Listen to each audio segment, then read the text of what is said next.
Welcome to the show. Come on inside. It's a Bearded Biomed where knowledge provides. We're talking HTM with the layback style. So grab a seat, kick back, and stay a while. Diving deep into your biomedical streams with stories to share some of my expertise. Tune in, relax, let the knowledge flow. In the world of biomed, there's plenty to know. This bearded host has a passion for the quest, bringing you insights, dropping in some guests. In this healthcare world, I'm breaking it down. Gotta let folks know why I wear the crown. Bearded Biomed.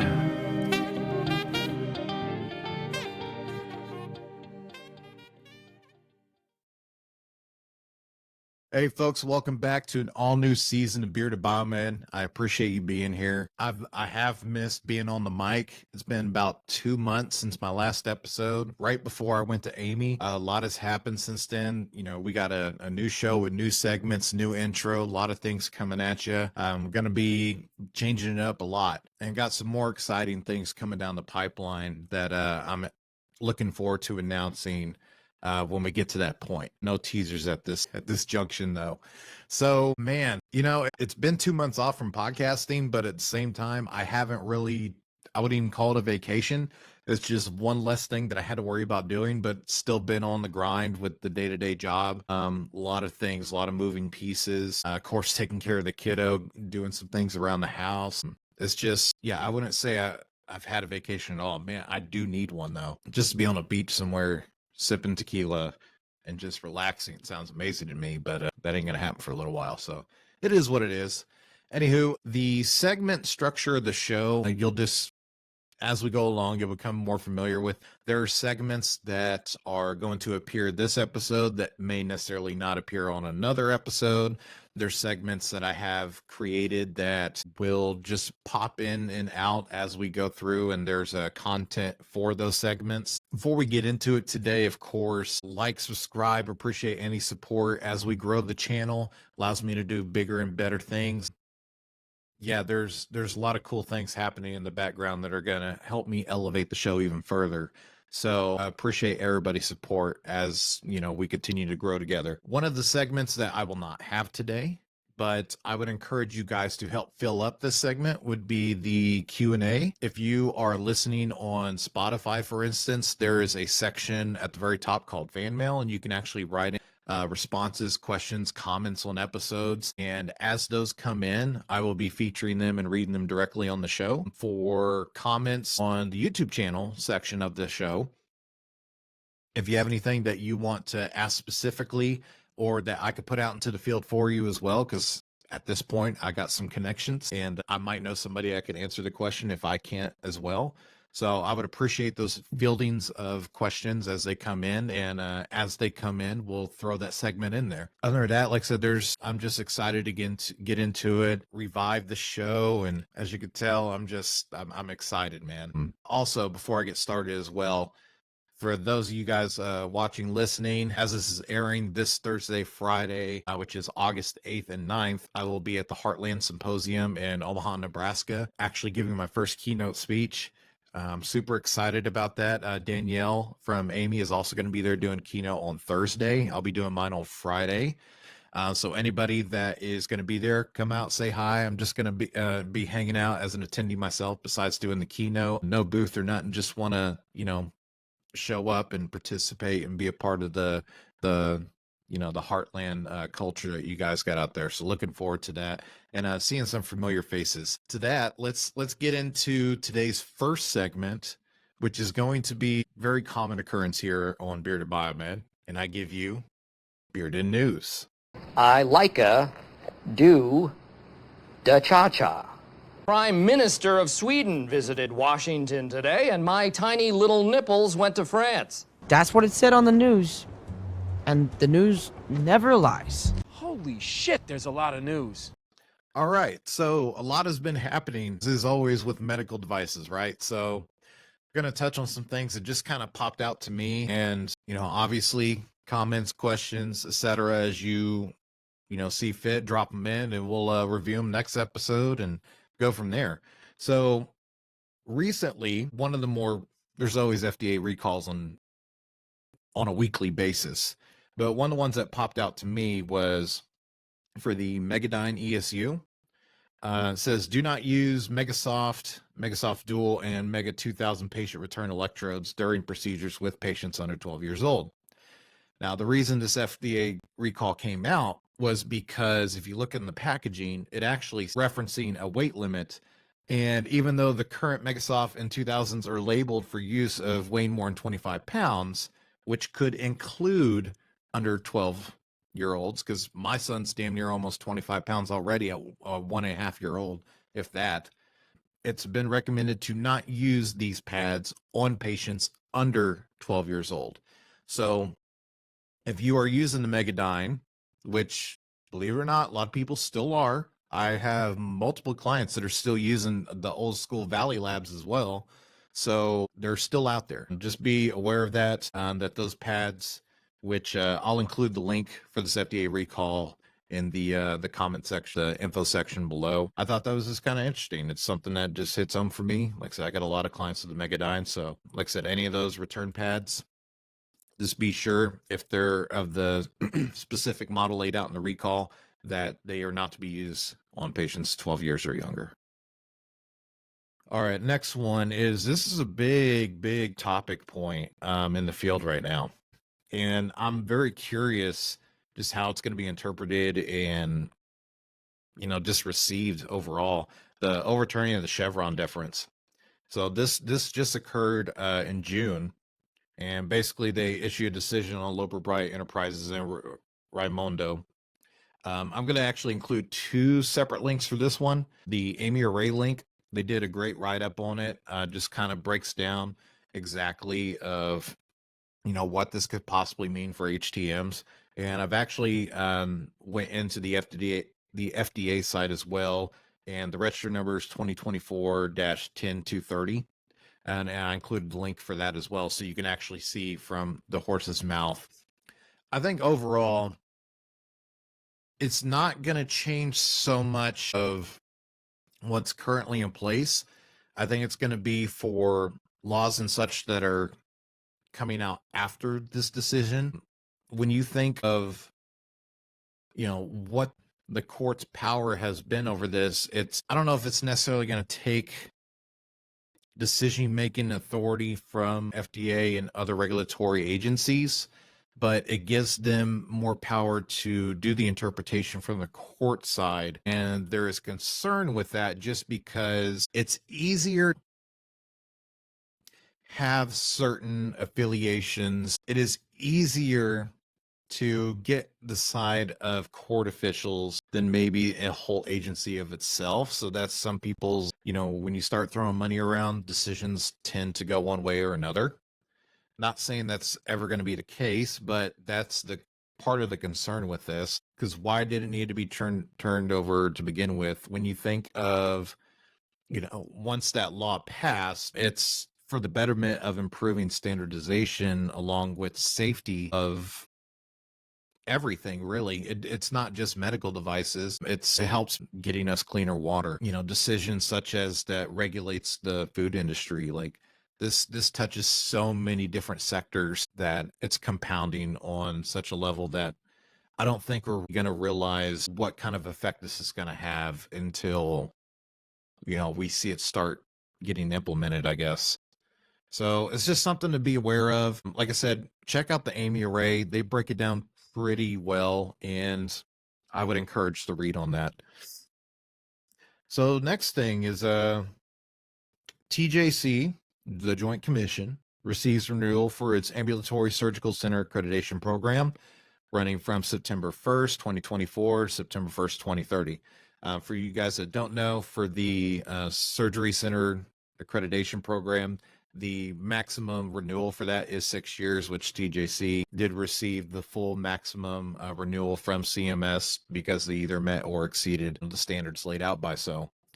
Not something that's completely a surprise, but at the same time, when you think about a lot of surgical centers and ambulatory urgent care stuff like that, for the most part, they typically seek just a state inspection, but this program allows them to seek this particular accreditation, and it gives them another opportunity to actually get Medicare approval. So It's just another option out there. It's something to be aware of for you guys that take care of these facilities. If they don't know about it, it might be worth just mentioning just because it gets more money in the pocket of that facility. And it's just another notch for accreditation for our ambulatory surgery centers, stuff like that. So let's get into a couple of announcements.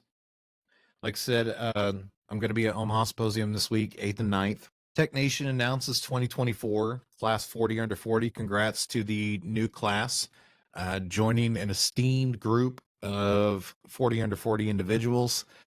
You know, it's a pretty cool accolade, a simple recognition of some things that you're doing, your peers recognizing you. I think that's pretty cool. So as we go forward, there's just going to be more and more coming. Like the inaugural class that I was a part of, this in no way, shape, or form demerits all the amazing things that the people over 40 under 40 have accomplished. A lot of the folks that are in my position that are under 40 that are getting these accolades, just know that we can point to getting these accolades because of the mentorship and, you know, the foundation that you guys over 40 have laid for us. This is also your success as well. Also, be aware that the 2025 Tech Choice Awards deadline is August 16th. I'm going to include the link also for 40 under 40, that class, and the link to where you can nominate several different categories for the Wrenchies. There's some of Influencer of the Year, for instance, wink, wink. Just check that out. Links will be below. On other biomed related news, this is just stuff that's interesting to me. Hopefully you find it interesting too. The second Kobe Bryant statue is erected here recently. It's a Kobe and Gianna. You know, as we know, unfortunately passed away, which I was looking at 2020. It's already been over 4 years since, you know, that helicopter crash. And it's still crazy to me that it's been that long. It feels like it was just the other day. I know a lot of people like this was just off-putting. From my generation, Kobe was one of my favorite basketball players. You know, I remember as a kid when you would throw up a shot and you would just say Kobe, and hopefully it went in, otherwise you would get clowned. But you know, he had a significance to my childhood and my love of basketball as well. I put the link for the just LA Times story right up of this, and here's a picture as well. And you know, it's sad. You know, also being a parent too, like, you know, the idea of losing a child is gut-wrenching. Another thing that kind of hit home for my childhood as well is a Game Informer, after 33 years, is no longer issuing magazines. I am a huge gamer. I've always been a gamer. It's been running my entire life. And it's been one of my favorite magazines just to see what's going on in the news of gaming. So that's kind of just another part of my childhood going away forever. And then on some good news, though, is USA is crushing the Paris Olympics. I think last I checked, we're at 64 medals total. And personally, there's certain events I like to watch, like the gymnastics event, like Simone Biles has been doing some amazing things. She won gold in vault, and you know, I'll put the link for that just so you can watch it. It's incredible. It's safe to say that she is the GOAT. I mean, we've gotten gold on so many other events as well. I'm feeling pretty confident that we're just going to take home everything. It's a good showing for USA for 2024. So that's all I have for news this week. Again, as we go forward and new things drop out and I see some interesting stories, I'll share them with you guys. The way, you know, if you don't feel like reading or if you just want to use me as your filter for some things that are occurring in the field, I'll be happy to do so. But yeah, that's Bearded News. Tools, duct tape, zip ties, and gloves. I have to have my tools. So one thing I've been wanting to talk about for a while is that, you know, as a biomed, we all have tools and different gadgets and trinkets, stuff like that we like to use on the day to day. And I have particular tools that I absolutely love, and I wanted to share them with you guys. Maybe you might like them. They might be out of your price range. That's fine. My techs give me crap all the time. They call me a tool snob. I just like tools. I like improving my carry-out bag and making my life easier with the tools I'm running with on day to day. So here are some tools I'm just going to go through that I personally use. Like I said, you don't have to use them. I'm going to include the links in the description below of where you can get these on Amazon. And here we're just going to go through them. First one I want to talk about is the Wear Tool Check Plus. So they actually have it in Imperial and metric. Of course, we utilize Imperial, but I run with the metric one just because instead of doing the 5/16 and 3/8 and all that shit, I just want to use, 8, 9, 10, 11, 12. If you look at it, you got your sockets, you got a little tiny ratchet, which you might think is funny, but that little ratchet has come in handy so many times. Just because it's a little stubby and you can get into a lot of tight places with it. It's come in clutch several times for me since I've purchased it. This whole tool check, assembly comes with all the bits you might possibly want for your drivers. Like I said, from star torque to hexagon to your Phillips, your flathead. There is only one flathead on this, unfortunately, but hopefully you're running with other ones as well. That's not necessarily why I'm using it. There is, like I said, a little fixed screwdriver on there, and then actually use this in combination with my DeWalt driver right here, gyroscopic. It's a little on the pricier end. However, I like it just because it gives me the right amount of torque when I'm trying to get some of those more frustrating screws off. All the bits from the Tool Check Plus from Wear that I just spoke about fit into this. And I also have the adapter that I can put into it as well. So those two things combined, I can damn near work on anything with just those two tools. Yeah, it's pretty cool. If you don't want to spend that amount of money on an electric screwdriver, I also recommend this, which is your Hoda electrical driver. Like I said, it's only a 3.6 volt, but it will do the job on a lot of things. And it does come with several bits in the circular section of the housing of the case. So for a pickup, go and just, carry something that's literally the size of a small water bottle or anything and have access to that. It was pretty useful. I ended up transitioning that to use around the house and use the DeWalt one while I'm in the field. Next one is, I really love these things. These are the tool and Allen wrenches. You get both SAE and metric, which both of them come together for around like $30. They also got insulation on the gripping, and they also got the ball joint so you can actually get a little bit more grab when you're trying to undo those Allen keys. These have been my absolute favorite Allen wrenches that I've had for a while. So definitely worth checking those out. And they're color coded. So before this, I used to actually have just a big ass bag of all my Allen keys thrown in there. And I would just go by sight and feel and grab them. And hopefully they matched up until I found the one I needed.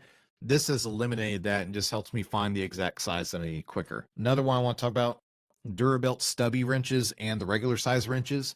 So these are awesome just because obviously there's going to be instances where you need a good crescent wrench, and the fact that these are also ratcheting and adjustable on the back end, they're pretty clutch as well. So like I said, you got the links for both of these. You got the regular size and the stubbies. I don't have the stubbies yet, but I got them ordered and I'll be using them shortly because I love the regular sized ones.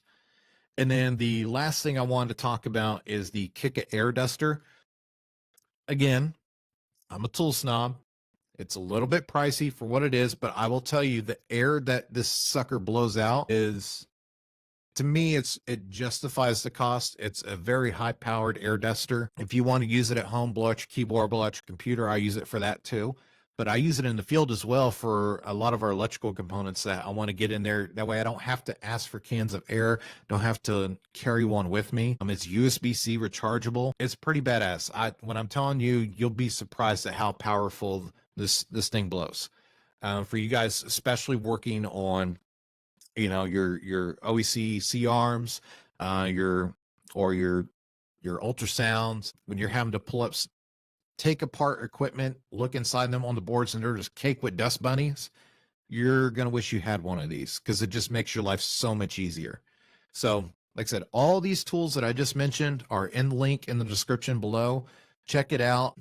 Like I said, there's some of my favorite tools that I've been using for several months now, besides the Duratec stubbies, which I have on order. So I hope you enjoy. Next thing, as we get moving forward here, is point of contention that I experienced recently. So we all do outlet testing, electrical safety testing at some level.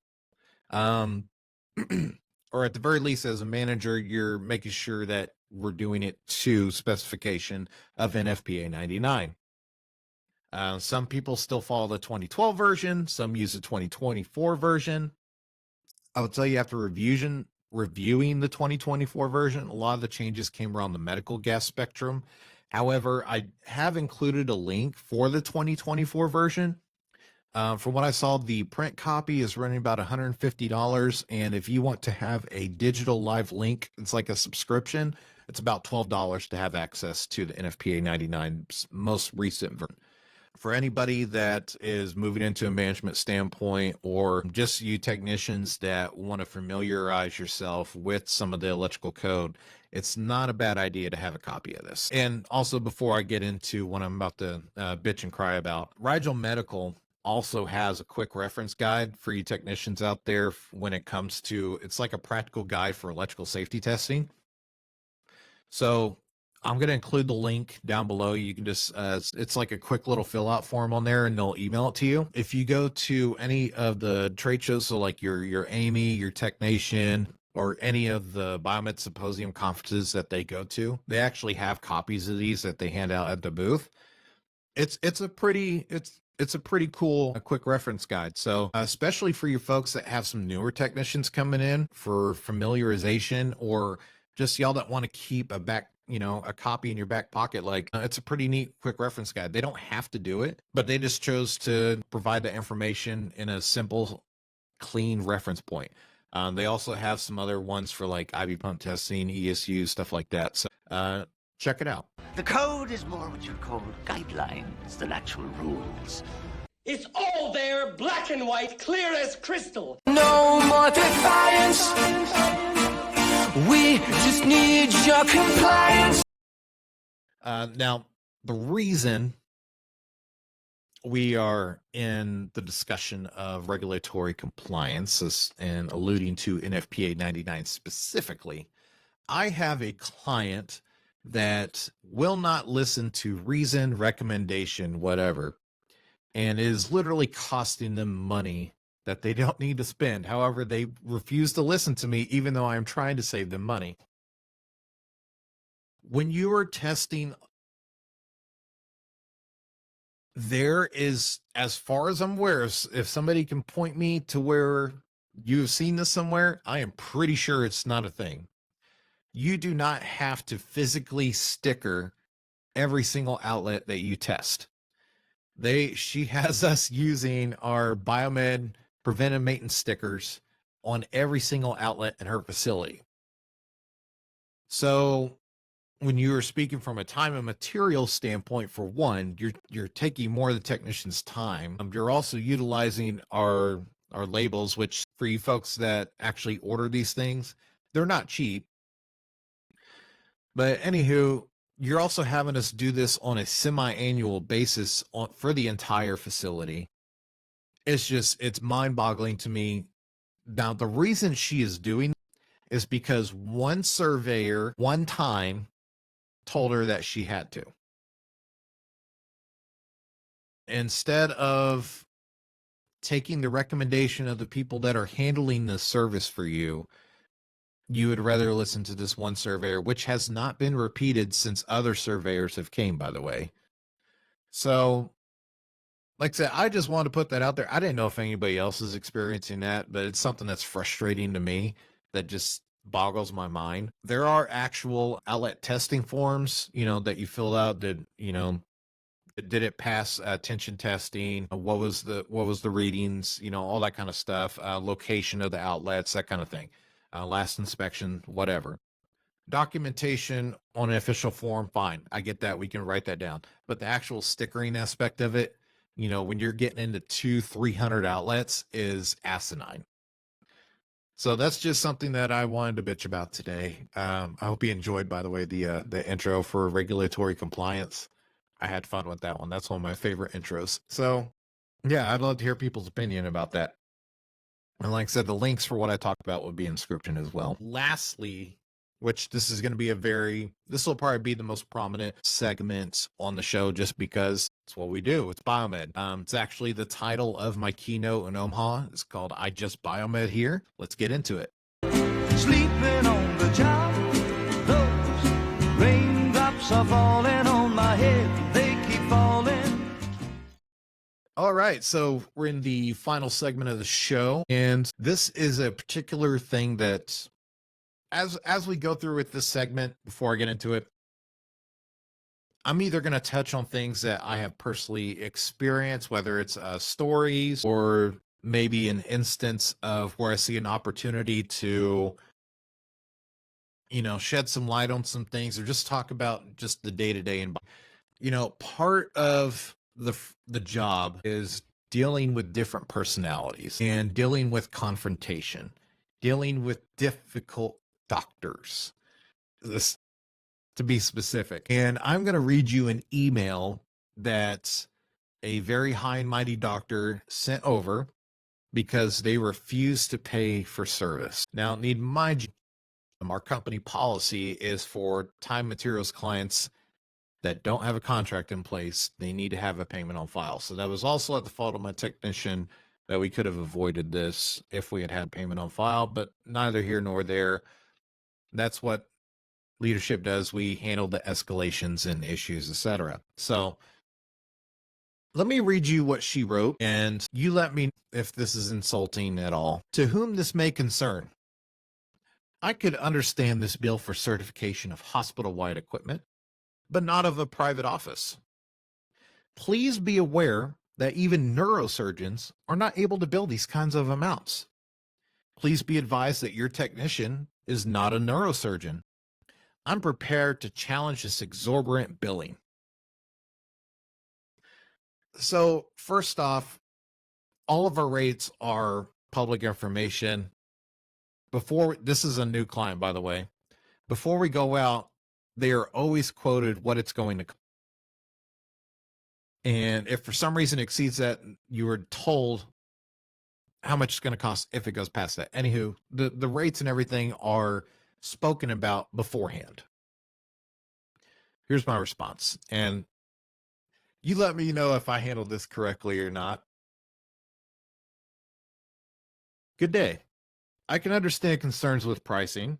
However, our minimum billing covers the technician's time in obtaining payment, client information for your reports, scheduling your inspections, testing your medical devices per OEM specification, compiling those reports that meet or exceed state survey, TJC, or DNV requirements. I have attached your active inventory list, PM work order reports, PM completion rate report, which lay out what is tested for each device. We are also 9001 certified company that follows OEM standards per device testing. I am sorry you don't feel our testing justifies the cost, but while we aren't neurosurgeons, we are highly trained and credentialed within our respective field. Since you have made it clear that our pricing doesn't sit well with you, I'm going to lower your invoice an hour to reflect what you feel we should be charging you and leave it at that. That invoice will be adjusted and resent to you. If you still feel you do not wish to pay, we will have to move this forward to collections. Our pricing will not change going forward, so I would suggest finding a different company that meets your needs better. I appreciate your business and wish you all the best. So their email bugged me for two reasons. One, like I said, the pricing structure is laid out and quoted before we go out and do services as a biomed. This is pretty common practice, especially for those that are field service technicians, OEM technicians, whatever. You have to let them know what it's going to cost beforehand. They approve. Mind you, this is also an approval on email beforehand too. Secondly, The adage of "you are not neurosurgeons" feels like they were digging at our profession to me. And I have pretty tough skin in general, just from my Army days. But if you come at my integrity as a technician or come at my profession like you're already on my bad. I do not understand. And again, this is not all doctors, not all nurses, anybody that we handle medical device services for. But there is some kind of inherent, I don't even know what this is. Maybe like they just feel like they know our job better than we do, or they feel they can speak to biome any kind of way they want. Like it's just like a, you know, a rinky-dink kind of profession. Like we're just out here just slinging electrical safety inspections and repairing EKGs. And, you know, I have came across clients over the years in modicum of different medical facilities, from private doctors' offices to surgery centers to regional medical centers, etc. From the smallest entity to the largest entity. And you will still come across doctors, especially, that feel that what we do as a profession isn't that special. Now, my argument to this is simple. You, as a doctor, are highly specialized in the field you were in because you went to years and years of schooling, and whether you were the top in your class or the very last person to pass, you're considered a doctor in your specific, you know, specialty, whether it's neurosurgery, heart and lung, ear, nose, throat, psychiatry, hip and knee, whatever. That is your threshold. Biomeds, we go to schooling. We continue to upgrade our credentials through training, LSC training, certifications, further schooling, to not only be able to work on one type of device, but to work on dozens and dozens of modalities and be expected to understand the complexities of everything that differentiates them, whether it's OEM layout or different types of components that they use in them to do the specific thing they're doing. If you take, for instance, patient monitoring and sterilization, or sterilization and imaging or anesthesia, these are all different realms that obviously not every technician is going to be doing all those. It's not common. You're going to have a guy that works on CT that also does sterilization, that also does anesthesia. But I just mean, when you think in the grand scheme of things, of all the different devices that we service, patient monitors, defibrillators, sterilization, let's just say you have one specialty that you do as a tech, electrophysiology, therapy equipment. So you got your CTC pumps, you got your CPMs, you got even gym equipment that we take care of at rehab facilities as well. And there's dialysis units. I could name off so many different type modalities that we have to be able to do a preventive maintenance inspection. And obviously, if it goes down, need to be able to troubleshoot, assess, and repair. That's pretty incredible. So I'm using this as saying that while we may not be neurosurgeons, while I do not know diddly shit about fixing or repairing the human brain, our brains are composed of the ability to troubleshoot, identify, repair, maintenance, and maintain dozens and dozens of different types of equipment that all do different things, that are made differently. That's incredible. So that's just where I wanted to be at with this. Like I said, I don't want to ramble in too much because this is going to be part of my keynote as well. So anywho, I'm glad to be back. I appreciate you guys for tuning in. Like I said, there's more segments to come into. I'm going to have fun with it. So I'm looking forward to a new era of Bearded Biomed. I appreciate you guys tuning in. If you would be so kind as to like, subscribe, share the show. If you know a biomed that has never heard, just ask the question to a biomed you run into, or anybody. Or actually, let's start asking nurses and doctors and other people that you work alongside, have you ever heard of Bearded Biomed? because my goal is not only to speak to Biomed, to also speak to the people that we work alongside and maybe create a bridge of understanding and communication. Anywho, I appreciate the ability to continue to do this. I love our profession. I'm going to continue championing it. And as always, may the beer be with you. Take care.